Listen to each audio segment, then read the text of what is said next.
Immigration is also one of these issues that can get seen through the prism of partisan politics. From the recent Sublation article, while Trump was delivering his racist hot takes on immigrants from Central and South America and pumping up the cruelty of U.S. border policy, Obama was already known to many immigration advocates as the deporter-in-chief. He was masterful at political theater, rhetorically saying he was a friend to asylum-seeking migrants and signaling to the right that his administration would still be tough on the immigration issue. These bipartisan games are best illustrated by his Deferred Action for Childhood Arrivals, or DACA program. DACA allowed people who were brought to the United States as minors a temporary stay that could be renewed every 2 years, barring certain age and criminal restrictions. It did not, however, include a pathway to citizenship. DACA recipients can't receive federal benefits, Social Security, or college financial aid. Some states would allow DACA recipients to have a driver's license, but there would be a designation on the ID to prevent them from voting. At the same time as he instituted this extraordinarily limited program, Obama was earning that deporter-in-chief moniker with a vengeance. He deported 2.5 million people. Like the idea that police were defunded around the country in 2020, the notion that Democrats gave us open borders was a fantastical form of historical revisionism. That didn't stop it from playing well for national television audiences on the right. So I have my good friend Derick Varn, MT, to discuss the discussion, this illusion of political discourse. And I know for a fact that you actually work. Do you still work with immigrant families, Derick? Yeah, in Utah. So you know about this all too well, especially in the state of Utah. Yeah. I mean, the state of Utah has been wild lately. Since this election year, having a lot of symbolic school censorship, satanic panic 2.0 or 3.0, depending on how you want to go about it. Yeah. I mean, the big thing here is this showdown. In some ways, it's exactly what you would predict if you were playing a Red Queen game and one side is playing by self-imposed rules and the other side doesn't give a shit. Mm-hmm. But in some ways, I think that lets people off the hook a little bit too much. But let's talk about this right now. I mean, there's a whole showdown with like 20 states declaring that they support Texas, defying the conservative Supreme Court. You know, enemy of conservatives, the Trump Supreme Court, on cutting down some razor wire around a particular section of the border that is actually that the border control wants to be able to quickly access to also suppress immigrants. Let's be quite honest. Mm-hmm. You know, we live in this should actually probably trip the law Texas versus White, or the Supreme Court ruling Texas versus White, which makes that kind of sedition an act of war. Not that I would want that sort of thing, but it is actually what it could trip. It's the leftover of the Civil War, for those of you who don't know, and also involve Texas, hence in the name. But these stunts are just stunts, and they're not new stunts. If you go back into the 90s and the 70s, you'll see similar kinds of stunts. It's just they're getting bigger and bigger in their spectacular nature. And also, a lot of them are before social media cycles, so people don't recognize that they're not particularly new moves.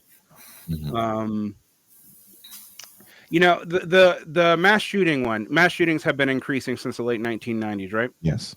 But did you know when the high point of mass shootings was, except for the very recent last 5 years?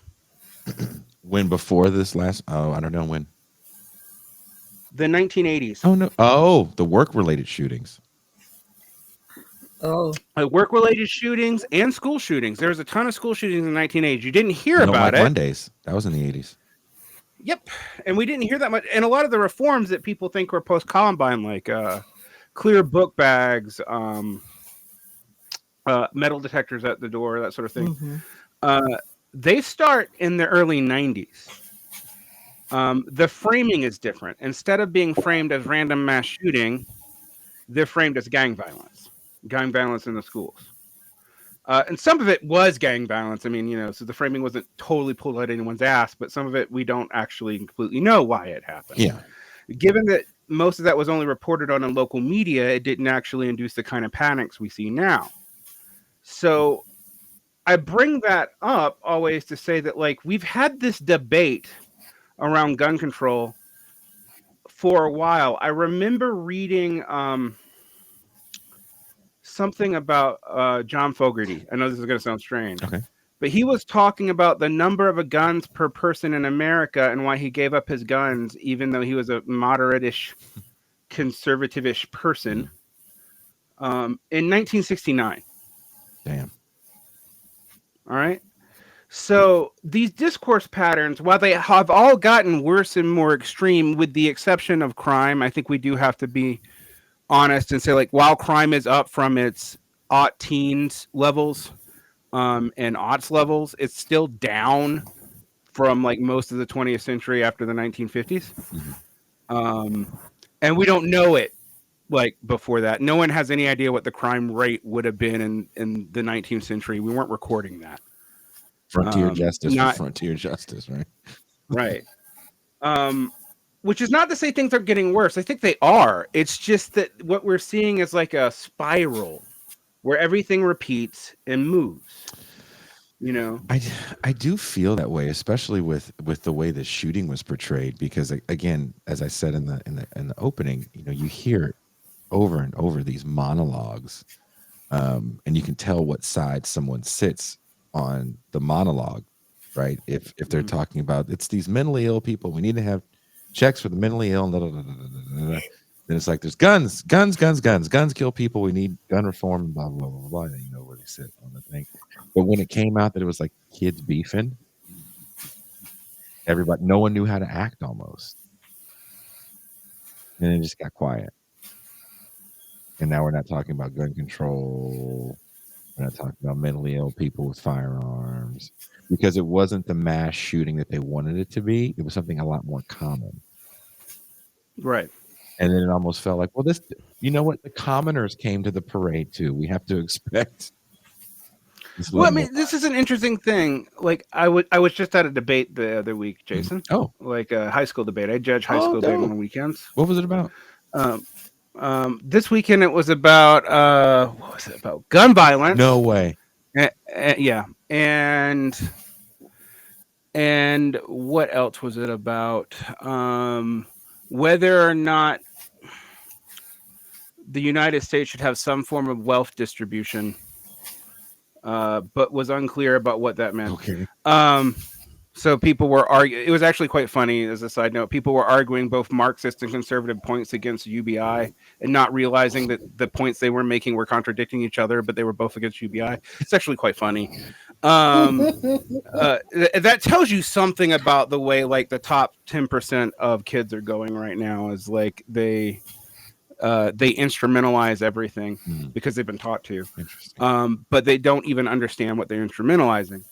To be fair, they're in high school. You wouldn't expect them to, but to get back to the gun debate, a kid brought up, well, there's like 500 mass shootings a year, and I was like,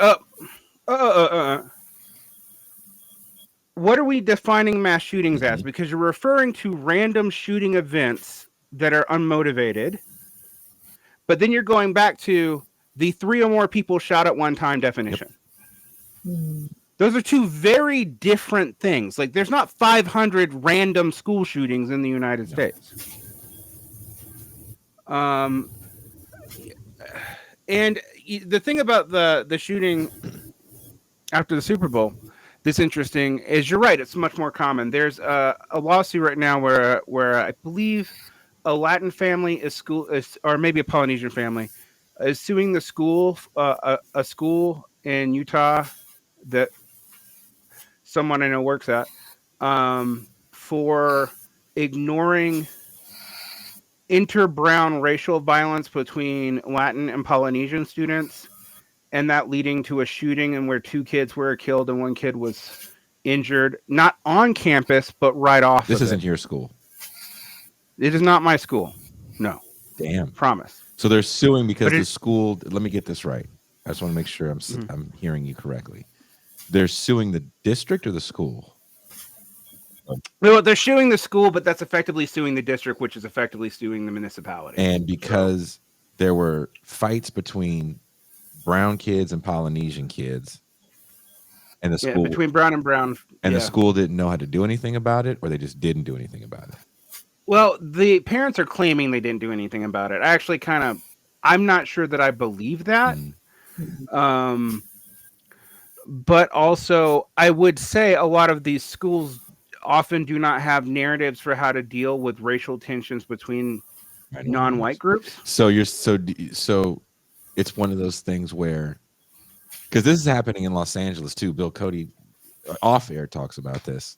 There's a lot of beef between black kids and brown kids in the school district in LA, which it's LA.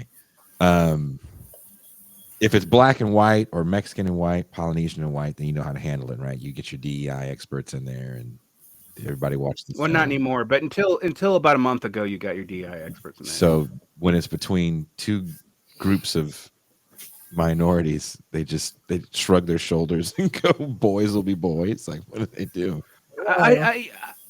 I kind of doubt it, but I will say they're probably hesitant to address it as a racial issue. They probably are going to try to address it as an interpersonal issue. Right? And this isn't new. Like this was a thing in the 80s too.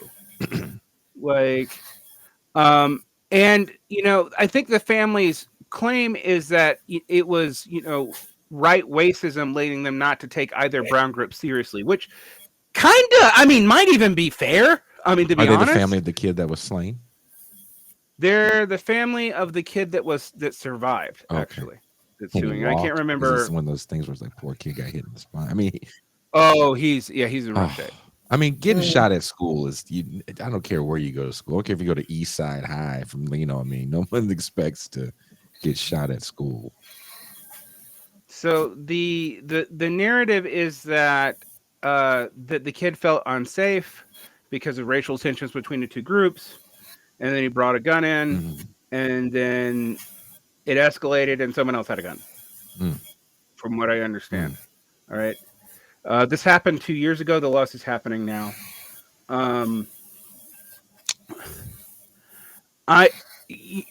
There were a lot more of these kinds of events in the 90s, to be honest with you. Like, I remember some of them when I was growing up.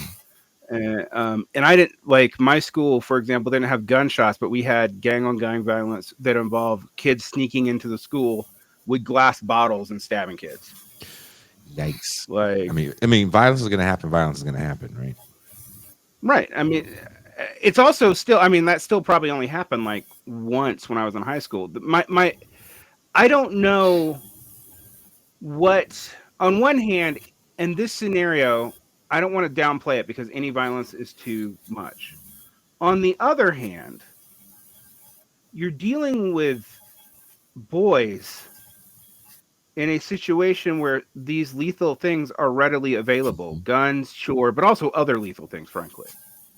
We have less fights than we used to have. I will say that. Like, I've broken up. Well, I can't legally break up fights anymore because we've moved in the opposite direction on that. In Utah, there's weird rules around that. You have to be certified to break up fights, but all you have to have is a concealed carry permit to bring a gun on campus. So I can carry a gun on campus, but I can't break up a fight. That's true, by the way.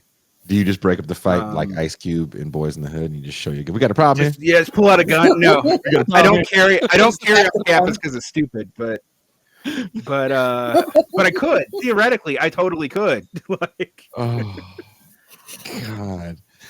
MT, you grew up in New York. I know you went to school with the cast from Juice. Now, wow.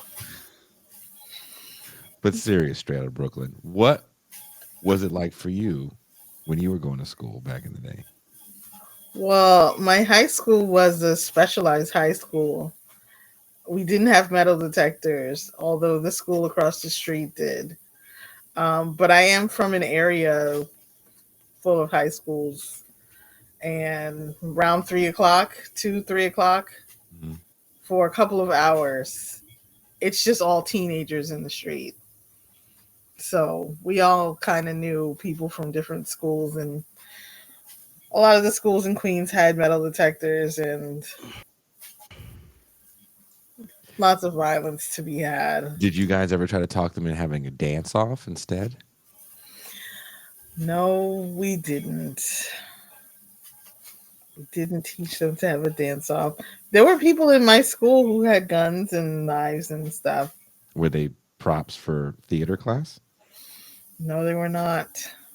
But it's the good school where you don't expect the kids to have the guns, so no one ever checked. I feel like show me any high school and there's going to be kids with like hard drugs and guns. Yeah. Guns. Yeah, I mean the thing. When I was first started teaching in Georgia almost 20 years ago now. God, I'm old.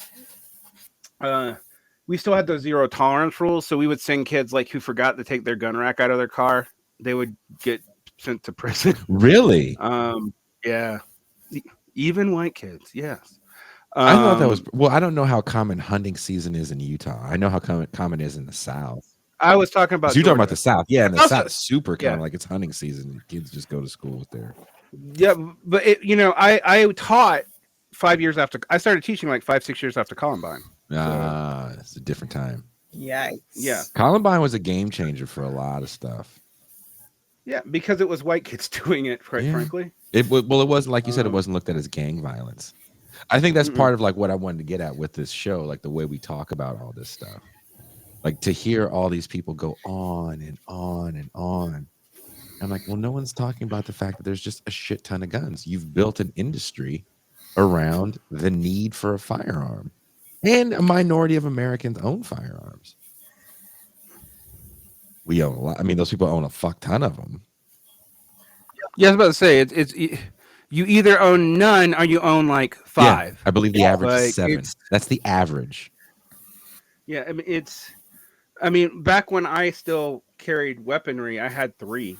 So Right. You only have 2 hands, Derick. Why would you have 3 guns?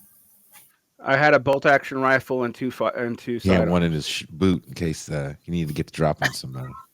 No, I mean A little pearl handle. Maybe. in A the little boot. pearl handle in the boot. It's okay. you laugh. My grandfather, when he died, left me a pearl handled Dillinger, which is basically only good for assassinating people. It's not even a good defense weapon. We know how those debates end on your campus.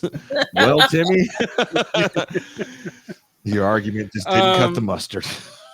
I de-armed myself when I was 28 years old because I sat with the stats and decided that the most likely person I was going to hurt with a gun was myself or someone I cared about, so I got rid of them. But I have a kind of paradoxical view on weaponry. I think most people should know how to use them and probably shouldn't own them. Like a bike. You know, I know how to ride a bike. I don't own one. Right. I mean, I don't. I think people should probably learn how to use a weapon and go to gun ranges and stuff, but they probably shouldn't own the weapon. It's a liability most of the time. I mean, as we saw in Kansas City, and how many deaths are from accident from guns? I mean, the most likely person to kill yourself with a gun is you. First from suicide, then from accident, then the next likely person you are to get killed is your partner by you with a gun, and then after that, it's by a cop mistaking you with a gun, and then it's other gun violence. So it's in that order. I mean, cop is 4, but at least last time I checked, it may go up and down. I don't know. There's kids in there too, somewhere in there. Oh, kids shoot kids. Again, I think that kids are still factored in. The biggest thing that kids end up doing is they accidentally shoot themselves or they commit or they harm themselves deliberately. Yeah. Also, not understanding that this shit is permanent. You know, like you're still developing your brain, and to have a weapon that is a game ender for everybody, that's hard for a lot of people to wrap their head around, especially when you're impulsive. We're all impulsive young people at one point in our life. And we think... Lil Wayne shot himself. Yeah. He was, what, 13? I think it was older. Go ahead and tell the story. So I am gonna intervene on this one because um, I can't go into details because of FERPA, but I lost my first student Mm, under my care this in the last month for something similar. mm. Wow. I'm sorry to hear about that, Derek. And I can say this because it's vague, um, and I'm being very careful how I word this to protect families' privacy, right? And most of you don't know where I work anyway, but we've had more attempts in the last 3 years that have led to hospitalizations. Not successful, all right. The successful one, unfortunately, I've had to deal with one indirect and one direct. Indirect is I had to deal with. Taught a witness of a Mm. successful, but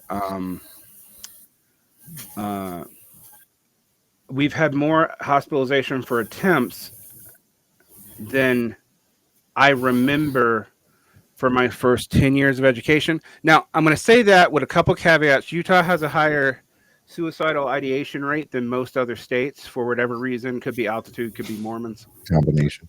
Um, Combination thereof. All the Mountain West has a really high suicide rate amongst both adults and teens, actually.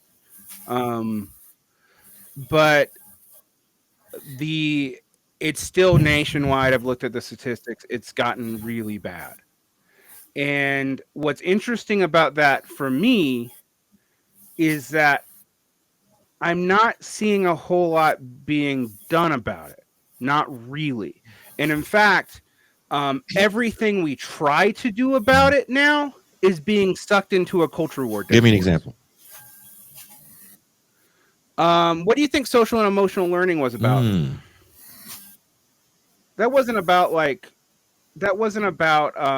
trying to turn the frogs gay as Actions. Yeah. uh, as Rick DeSantis might be implying. It was about trying to lower the teen suicide rate. Mm-hmm. That's its aim. Now, it also has other values plugged into that, and I'm going to also say I'm not sure it works. I'm going to be quite honest about that. They always say the research shows that this stuff works, and I'm like, why? Then it's the suicide rate Yeah. continuing to go up. But as soon as we tried to do, like, as soon as that became a big push, it was tied into quote LGBTQI Mm-hmm. issues, because there's a strong overlap there, and then immediately was made into a culture war issue by like Moms for Liberty and Utah Parents United and stuff like that.